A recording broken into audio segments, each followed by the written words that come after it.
you for taking the time to talk Pleasure. to us. First of all, I just want to ask you, what is it like marketing what now seems like a million shows on the CW? It's fantastic. I mean, we're really proud of the shows that are on the CW, but we have a lot of we have 22 shows here.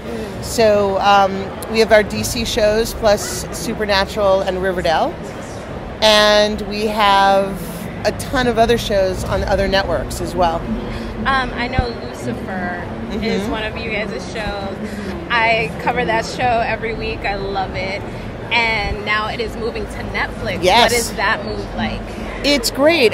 In fact, we brought the wings for people to do a photo op. That is a great example of the power of fandom, and that the fans really spoke. And, kudos to Netflix for stepping up and saying, we want to be a part of this.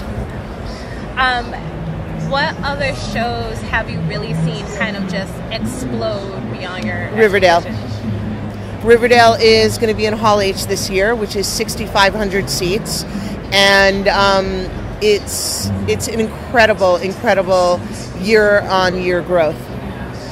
Is the same for Sabrina, which will be debuting as well? So Sabrina is a global Netflix show. Oh wow! I thought that was because I know it's the same showrunner. Yeah, it's going to premiere on Netflix. Cool. So you also have Lucifer, like you said, you have Riverdale. You're also adding a lot more diversity to the shows that we're seeing. What has been kind of the response that you've seen that was maybe like different for like a Black Lightning from like an Arrow or Flash? Look, the Akeels are incredible storytellers, great showrunners, and what they have brought to Black Lightning is something really special, and they're telling stories that are based in family, in life, as well as superheroes, in a way that is unique and distinct with their voice. I think they're doing an amazing job.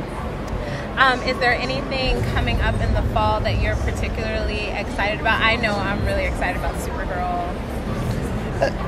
For me personally, I love the crossover episodes. So I look forward to those. They're fun, they're different, they're always big and bold, and I look forward to those. So we just announced that Batwoman will be in the crossover episodes, and that's going to be really fantastic as well.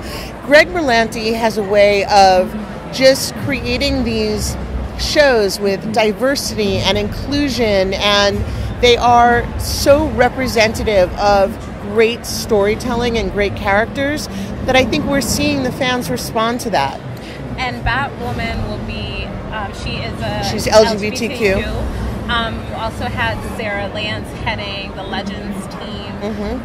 Is that something that is really important that you see happening in all of the shows? I think if you go back even just to DC Comics and you go back 80 years, what the thing about comic books in general is that they've always reflected American society.